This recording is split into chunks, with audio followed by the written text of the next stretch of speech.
This is a Fox News alert. These are long voting lines in Arizona. That was yesterday's chaos at polling sites across the state, particularly in Maricopa County, the population center of Arizona. That chaos continues today.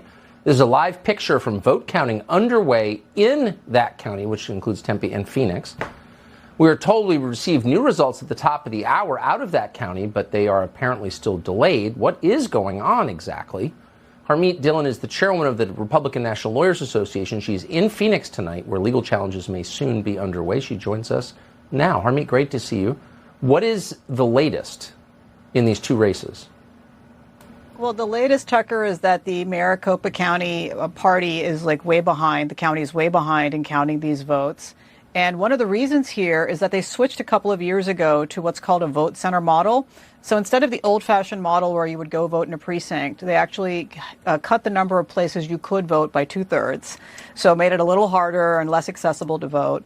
And then they don't have pre-printed ballots when you go to vote. So wherever you wander and show up, they then print a ballot for you, which takes time. And if the printers are screwed up, and the tabulators are screwed up, which is what happened in Maricopa County despite testing, which is the job of the county officials, then you have the chaos that you're seeing on the screen there. And you have 2-hour lines. You have poorly trained election officials who aren't used to this model telling people they can just go to another place to vote, but they can't. When they go to the next place, they're told they've already voted. This disenfranchised voters yesterday, and we went to court with the two campaigns and the RNC to go and try to get a judge to keep the Maricopa County voting places open longer. The judge rejected this, and so people were disenfranchised by this chaos. And so there's a lot of things that when Kari Lake becomes the governor of Arizona, she needs to do to convene a legislative session to make several changes, I believe, to Arizona law so that this never happens again and that people can have confidence in the outcome of the elections here. We still have a third of the ballots that haven't been counted. I mean, compare and contrast that with Florida, where they had results very quickly. And that's as a result of all this experimentation and other shenanigans that are going on, like Mark Zuckerberg's organizations still giving in-kind contributions to the recorder's offices in Arizona, even though Zuckerbucks have been banned. So I could go on and on. There are many problems with Arizona voting, but we're pretty close to hopefully getting a couple of new leaders there who will help turn things around. Yeah, this stuff really matters, and shame on the outgoing governor, I would say, and the Secretary of State. Harmeet Dillon, thank you very much for that update. So we're continuing to hear we're going to get more vote totals from Arizona. As you just heard, a huge percentage of all votes cast yesterday have still not been counted. If we get those numbers this hour, of course, we will tell you. We're going to go to Kari Lake, who is running for the governor of Arizona, one of the most watched races in the country. She joins us tonight. Kari Lake, thanks so much for coming on. Where do you think you are in this? Well, I feel 100% certain I'm going to win. The question is, how big will that win be? Can you believe this, Tucker? We still have 650,000 votes that have not been counted. And guess who these voters are?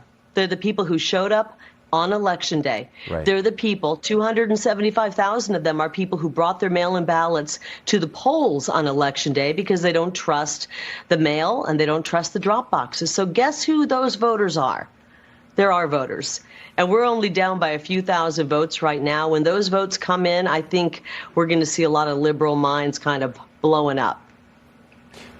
This seems, I mean, I'm not alleging a crime, but broadly speaking, it's just criminal to screw it up this badly. Like, did anyone know this was going to happen? Are you confident that it's on the level? It's just so outrageous. What is this?